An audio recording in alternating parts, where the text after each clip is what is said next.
Happy Friday, guys. As you know from the video last week, Bowser and I went to Chicago, and after we did his unpackaging video,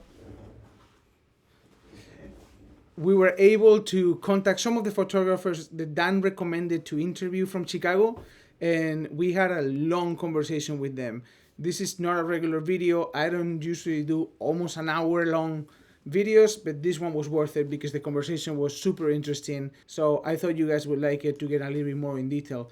Also, Beers and Cameras is very big in Chicago, and we had the chance to interview two of the guys that organize it. So more info there for you.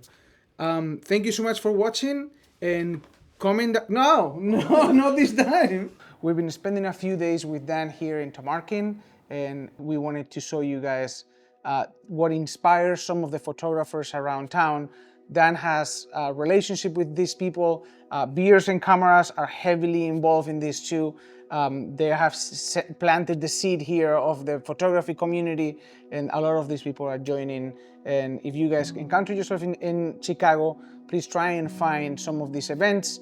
He's about to do Leica Palooza, which he puts a lot of effort and love into. And if you guys are here around 4th of July weekend, please join them in as much as you can. So talking about Beers and Cameras, here's Joe Griffin, our first photographer. My name is Joe Griffin. I'm a photographer here in Chicago. I help run Beers and Cameras Chicago, the local Chicago chapter of Beers and Cameras. My name is Kirill Polovoy. I'm from Minsk, Belarus. My name is Carlos Rivera, and I'm from Mexico City. Name's Mo Martinez. I am from Chicago, but originally from San Francisco. My name is Christopher Del Rosario. I am originally from the Philippines, but moved to Los Angeles actually when I was maybe 1 or 2 years old. And then now I'm based here in Chicago. I've been here for about 20 years now. My name's Sam Lozano. I'm originally from Iowa, but I've lived in Chicago, the Chicago area, for about 15 to 20 years. How did you end up here at Tamarkin?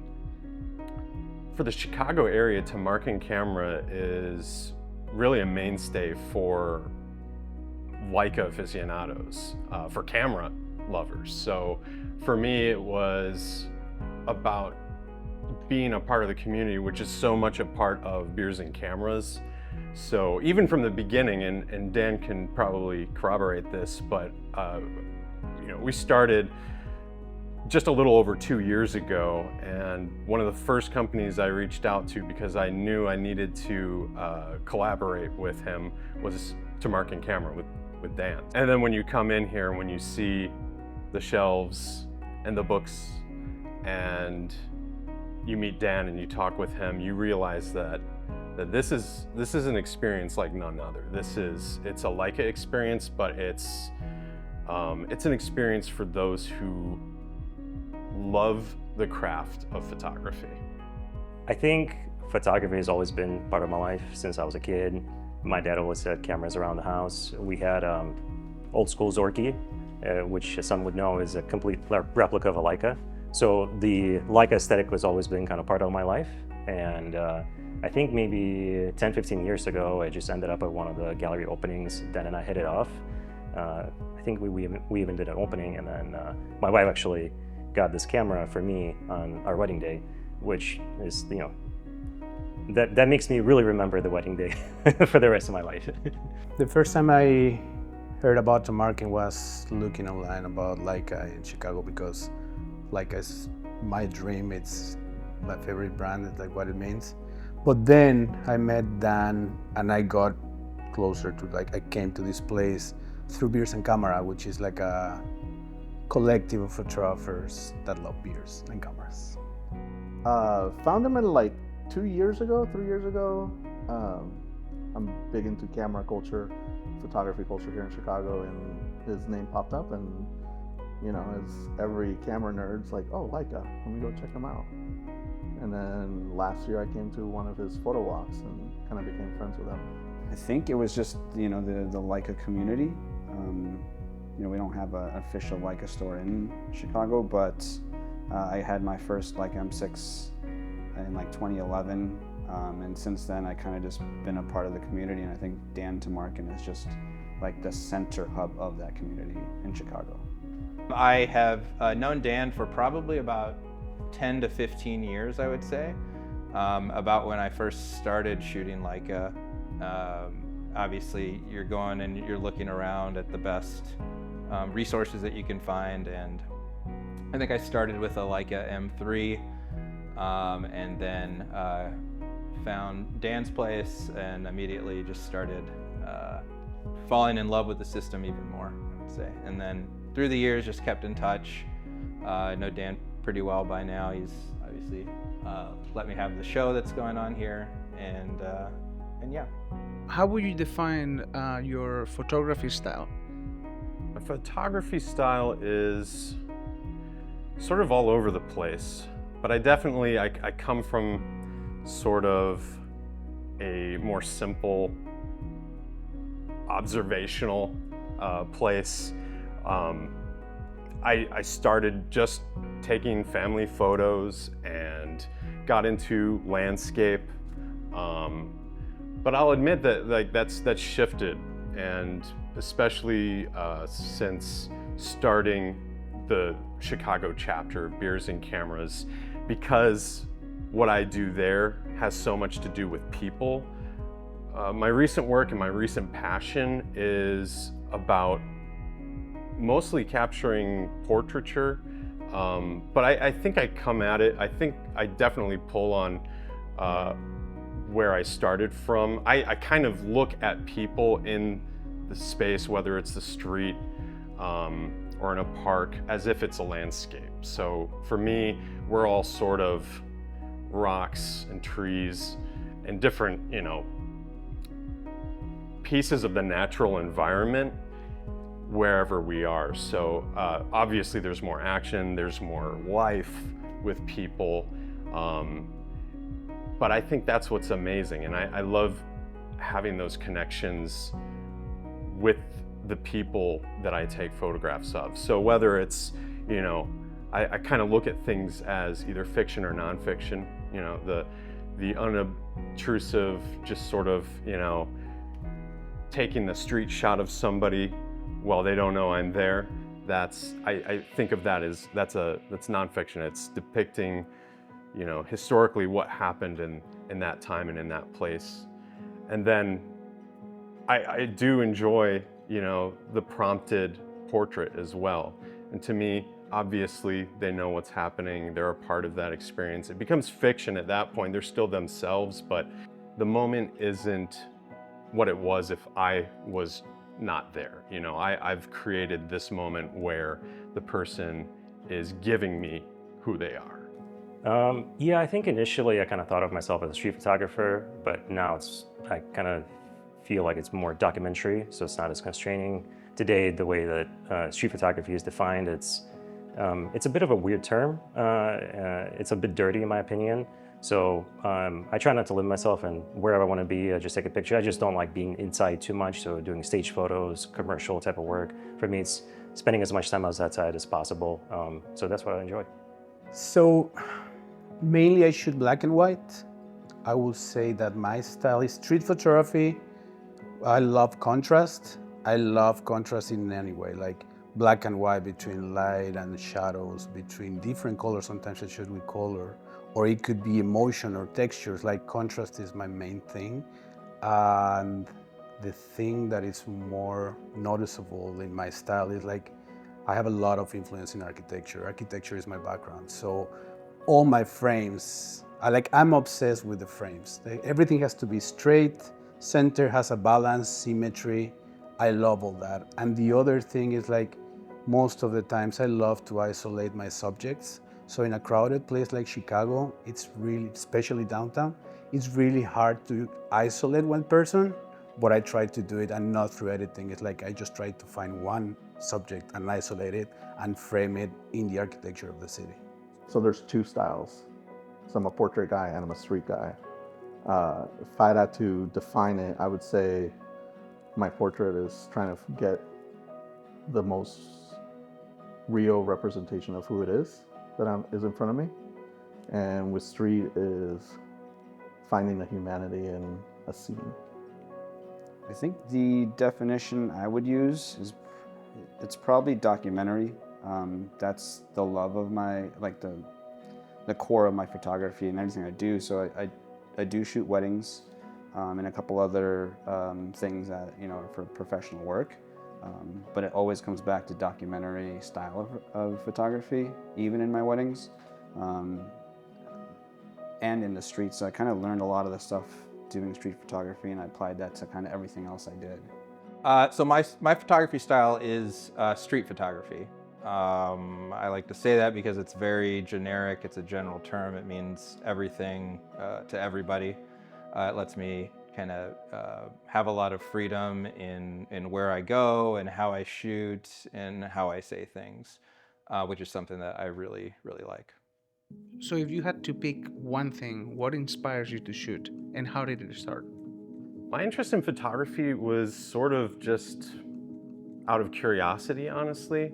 If I really think back, like the first time I had a camera in my hands and the first time, you know, I started looking at the world through a lens was actually, it was this little plastic camera that I don't know if anyone else has ever had this experience, but as a kid, it came in like a box of honeycomb or something. It was this plastic 110 camera. And I remember getting that as a kid.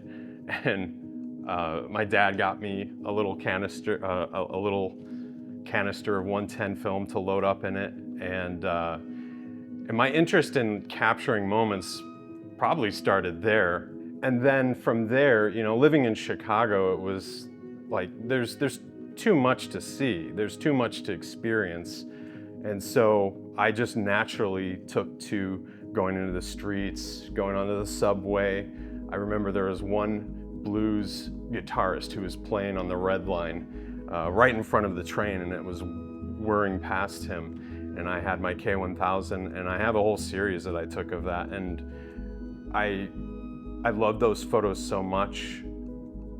The emotion in his face. I think from that point on, I knew that what I enjoyed personally was capturing things in the street, capturing things that are happening naturally. And then from there, it's, you know, I've dipped into just about everything, so. I have like, almost like an obsession to capture the exact moment. So it's kind of like, I have to be aware and I have to, it's like, almost like a curse that I'm always framing. Everywhere I look, I try to find frames, patterns and stuff. So it's like, I'm just trying to capture that. It's kind of like, I'm jealous of those places, or I don't want them to go away, so I try to capture them. It started when I was 6 in the 80s. So always had a camera nearby. But probably 20 years ago, picked it up and never stopped. I was in the military and was kind of stuck in no creative outlet, and I was at the Navy store and saw a camera and picked it up. It was within my price range as being poor, and I was like, I like this stuff, let's do it, and kind of just kept going. I was mostly inspired in, I think, New Orleans. This was a long time. I'd say it was probably 2010, 2009. You know, brought my old Canon camera, walking around the streets, and I think the vibrance of that city and the people inspired me just to shoot the people. And that's when I kind of started diving really deep into street photography. And it's just spiraled off from there. Since that day, I think it's just like the love for finding emotions or you know, geometry or something like that in the street was just so exciting to me at the time. I started about 15 years ago. So about 15 years ago for photography. And then about 10 years ago, I'd say, is when I started kind of considering myself an actual street photographer and taking it a little bit more seriously. What inspires me to shoot? So my photography is really centered around how do I find myself in the world? How do I learn more about myself in the world? And I do that primarily. I was born with a really active curiosity, along with a really high level of energy. And those two things put together really compel me, almost like a compulsion, to get out in the streets, to keep shooting and shooting as much as I possibly can. But what I like to do about that is I take all of these inputs, the feelings and emotions on the street, the architecture downtown, everything like that, and it all kind of feeds into me, where I can then just sort of process it and kind of figure out, who I am in the world and how do I relate to other things in the world. So I take all of these things, they come all together, and out of that there's this output of print, social media post, or anything, or a book, something that comes out of that. And hopefully what comes out of that is more of a reflection of, it's like a statement of who I am. So that's what really motivates me. What kind of scene makes you stop and shoot? You're walking around in the street and something calls your attention. Is there any commonality between those scenes that make you stop? You see the scene happening before it actually happens. And there's like a 2 to 3 second delay, and your brain puts all the characters together in a very specific frame. And that's a very special moment that maybe happened like 5 times in my life, right? But I keep chasing it. And generally speaking, it's like a vast background with deep shadows, straight lines, and then you have kind of like the characters coming in a way that is very special to you. I think the thing that makes me stop and shoot most is I usually get a sense for like the potential of something, right? Like you see a grouping of people, a flurry of motion. Sometimes it's just the layout of the scene, but for me I oftentimes stop just if I feel like there's potential there. Yeah, I think for me it's just there's like an inherent like I just feel like something's gonna happen. And so for me, as soon as the potentiality of something happening comes to mind, I wait. I do enjoy the art of waiting as well, because I think even if there isn't something happening in that moment, it's sort of like letting things sort of settle into place a little bit. I like to let that happen. The first things that makes me stop in a city like Chicago would be the city itself. So that's another thing about my photography is the city is in reality is the subject, and since there I start to create a scene with everything that is around. So if I stop in a corner that I'm interested about a pattern or the facade of a building or the bridges or something, and I like what I'm seeing, I'm just waiting for the right moment. Some other times I see something like an interaction between two people, and I try to wait until the right framing, or I start to move around that scene until I have the perfect framing again and shoot what's going on there with that framing in the background, with the city in the background. The person. It's always the person. It's not necessarily like one type of person or one type of scene. It's really just the person clicks something in my head. It just sets it off. Commonality in the streets and things that make me stop are, I think, people, essentially. I've done or tried to do landscapes here and there and architecture stuff, and I think I'm just really bad at it. But I always feel like I'm missing the human element of it. It doesn't necessarily always have to be an entire person in the frame. It could be someone's hand, someone's foot, something that involves or adds a human aspect to an image. That's always been the common factor. So yeah, usually I will immediately go for more solitary, people in solitary places. So finding the juxtaposition of single people kind of isolated within a larger urban space. That's a big thing for me. I'm always looking for angles, I guess, the potential for repetitive patterns. I love taking shots of different signs and how people kind of pass by the signs. So those are the things that really draw my eye towards a scene. But especially, I would say more like solitary people. If your house is on fire and you were having to pick one camera to run away with before everything collapses, what camera is that? So my wife and I, we have a 3-year-old, and we had a joke that she's like, well, don't forget your camera wherever we're leaving to, and I was like, I'm gonna forget my child before I forget my camera. And with me, I always have a 240. It's a beautiful piece. Now it's considered classic, but it can be more perfect with a nice 35 on it. If I'm just running out the door, the one I usually take with me is my Leica 3G with the 50 Elmar. Just simple, but it's so small and compact. I'd want to take others, but that's the one if I'm in a rush, if I just need to grab something where I know it is and go. It's the Leica 3G.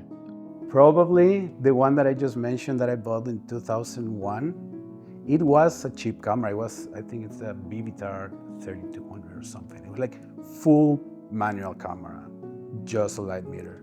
I will get that probably because that's the one I used to learn photography. Obviously my M10 would be like the newest thing, right?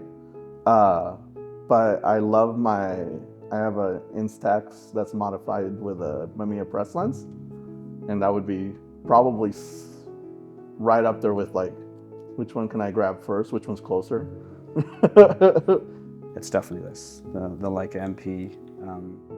Been with me for almost 10 years now. I think this is the one camera that, out of all the cameras that I have in my camera case, I pick up the most and never regret having with me. So much so that I tattooed it on my arm. So this is, the one camera that's coming with me either on my arm or my actual camera. So, but definitely the MP. What is the focal length that you use the most? I think my favorite focal length is still the 50. It's what I started on. Close runner up though, 35. I don't like going too wide. It's just not the way I see things, but yeah, typically a 50 though. 35. Yeah, I've tried wider, like 21. I've tried longer, 50. And for some reason, it just doesn't really click for me as much. I'll do wider if I go hiking. I'll do like one big solo trip a year where I go out west. So like Colorado, Utah, those kind of places. And there I'll sometimes switch to wider just because you get more of the landscape. But generally speaking, when I'm walking around, it's usually a 35. I'll grab a wider one with me and I never end up using it. Mainly I use wide lenses, probably because of my architectural background. So I like it the most, but my favorite for street photography is 50 mil. Street 35. It's been shot with a equivalent 35 for 12 years on street. Portraits 85. 35 for sure. Despite having a 50 on here, 35 is like is the comfort zone. I can have that lens on me and shoot almost anything that I need to shoot. So I would probably say 35 millimeter is where I usually end up. I will go between 28 and 35 most of the time, but probably the majority of those would be at 35 millimeter. Why Chicago and how did you end up here? Good question. So my family immigrated here in the early 90s. So I was actually supposed to be here in like 91, but my parents divorced. It was a whole thing, and I ended up growing up in Belarus. So I grew up in Minsk, which is a pretty big city. It's 2 million people, and I got used to being alone and walking around the city. I was like 15 years old, walking around at night on a Sunday night, a bunch of nights like that, which is pretty unique and cool. That doesn't happen these days in Chicago. But I joined my dad here when I was a teenager, and then met my wife. We have a kid now and stayed ever since. And honestly, like I kind of thought I was done with Chicago a bit ago, but within the last year or two, I've been really rediscovering it, and it's been blooming since COVID. So I've been really enjoying shooting it. You know, I love New York City. I've lived in Arizona. Chicago is just the great atmosphere. It's got the seasons, so the extremity of seasons. I love the people. The downtown area is so vibrant.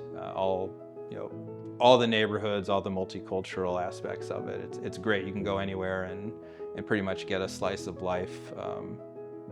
From block to block, it's completely different. Are you currently doing any exhibitions? I mean, I know you are, but can you talk about a little bit about your exhibitions? Oh yeah, absolutely. So there's one exhibition that was just wrapping up called Allure, and I was actually trying to do something different this time. Over the years that I've been exhibiting, it's kind of like the greatest hits with not a ton of cohesion. So this time I try to put together a series, have a very strong theme. I did a lot of writing for it. And the twist of the show is kind of more feminine, and it really tries to bring my childhood together and how I came from kind of a dark place, from a country that was in despair. And if you guys know, Belarus was going through a lot at the time because Soviet Union just collapsed, and there was a lot of weight and grayness and misery in people's faces and all around. And there was something that changed in me when I was maybe about 6 years old, and I started seeing the beauty. And as I've kind of gone back to my photos, I have been seeing this theme emerge, more like a feminine theme, and I wanted to bring it together and put together a cohesive show that would actually have a timeline and start and finish. So yeah, that was a lot of fun to do. I've done 2 exhibitions so far. I think the experience is really humbling because it was exhibitions alongside other photographers as well, and it's really interesting to see the comparison of styles between everybody. You know, kind of shows you that they're really, you know, everybody really does have their own distinct personalities, even if it's a similar gallery show of street photographers, for example. You can still pick each and every person's style just by looking at their images. So I've done 2 exhibitions. There was a third that was a little bit smaller, and that was kind of shared with some other people, but the process has gotten a lot easier, I would say. I like to do all the printing, mounting, and framing myself. So obviously the first time that I did that was pretty stressful, I would say, trying to get all that together and packaged up and actually looking pretty good, or at least according to what my standards would be. So that's the main part, I think, was just getting all of the things ready and together and organized. And once you do that once, it gets easier after that. So my first exhibition was in Mexico City in a big gallery called Oscar Roman. I was part of an exhibition with different artists. It was amazing. That's where I learned what the world of exhibiting your work looks like. It was great. And then here in Chicago, I've been in a couple of small galleries, cafes that support artists. And I love it. It's a big challenge for artists because you are showing yourself. You're like sharing a little piece of your intimacy. So I'm pretty sure that for some artists, showing their work in a wall and where a lot of eyes are in front of them could be a little bit scary, but I think that's the goal of the craft. I believe that photos have to be printed and be hanging on the walls other than in a screen. I know you're one of the few people I know that are represented, right, by is it Victor? Yeah. You know Victor? Well, no, but I've been stalking you. Like, ooh. No, I've been stalking you. What would you recommend to somebody that is looking for representation, and how was your experience? Mine is probably very different than most people. So I didn't go to art school. I didn't have art friends. All my friends were like real estate and finance. And then when I got into art, I was kind of the odd one. So I started doing shows on my own, and that was very important to translate your work into the physical format, put it on the walls, and get people's reaction. And you know, most of the time, looking back, it kind of sucked. But it was a very important learning experience to figure out like what you are and how you see your work and how other people see your work. Because essentially, like, if you are wanting to be represented, at that point you are looking to make work for the world, not only for yourself. And with Victor, I was stalking him for like a year and a half. I was going to his gallery a lot, and I kept hearing a lot of no's. And then I had a big show coming up that I was putting together myself, and I asked him to come out and see it, and he came out and he was very impressed, and the rest is history. If there was a person that started shooting today and you could give them an advice, what advice would that be? I guess if they were starting to shoot in street photography, because I'm not a portrait photographer or anything like that, but my advice for them would be to get to the point, practice enough to where the actual act of taking the photograph disappears. So changing the shutter, changing aperture, adjusting for different light levels or metering, things like that. Hammer away at those repeatedly, over and over again, until you do those without thinking. I'd use scale focusing, so things like that it gets to the point where you want all of the little manual and the physical aspects of taking the photo to have zero thought in those. And you get to the point where it's just pure you looking at a scene, and the picture at that point can kind of just take itself, I guess you could say. My advice would be just to start. I think, especially in today's age, even I fall to this, we're crippled by social media, YouTube, watching photographers on YouTube, scrolling on photographers' web pages and Instagram feeds and all that stuff. And I think it kind of makes it harder for photographers to compare themselves to other photographers. And my advice is just to ignore that, go out and shoot, because you're never really going to learn. You're not going to learn as much as you would doing it yourself.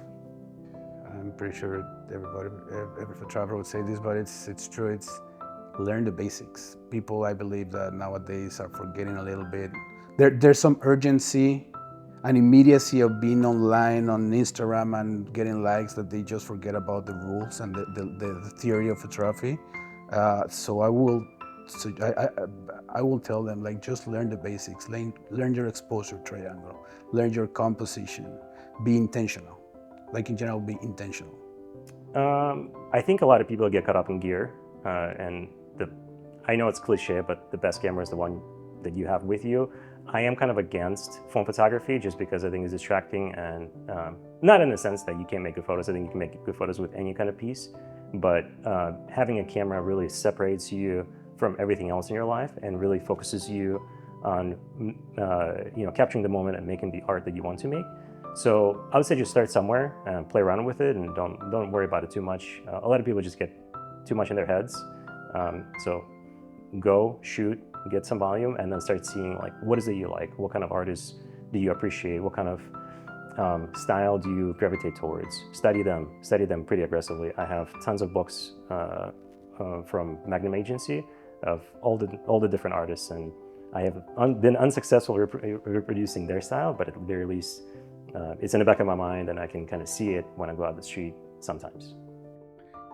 You mentioned beers and cameras. How do you get into that, and can you describe it for audiences that don't know it yet? Yeah. Beers and Cameras is a community organization.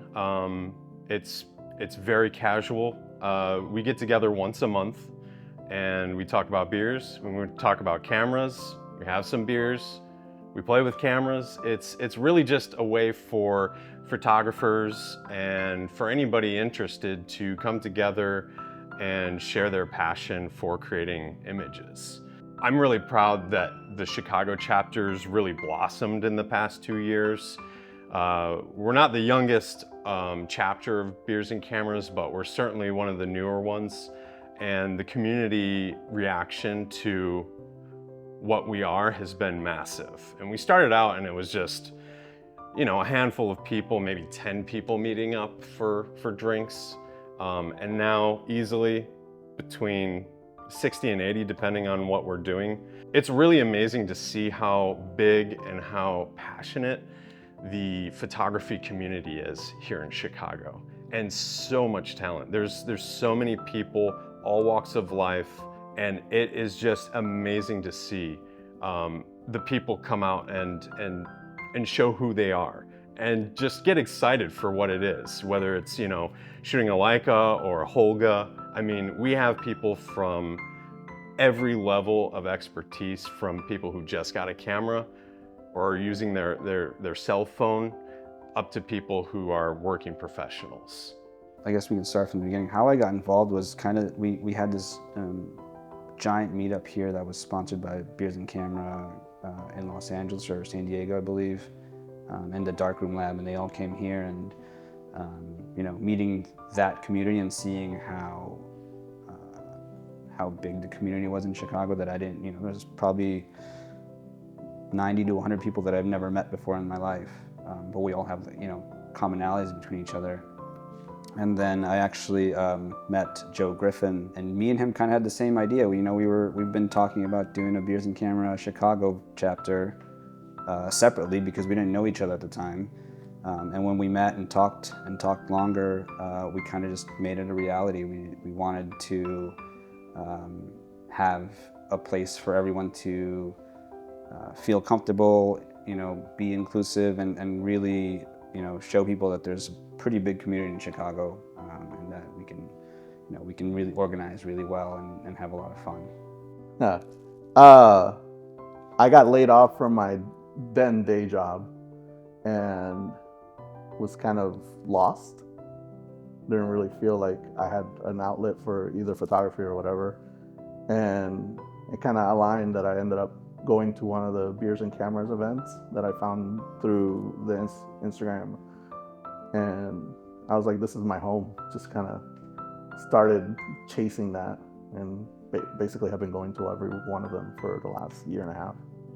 Where could people find your work? So I think the best place to see my work would be on Instagram. So just follow my handle, k.polovoy.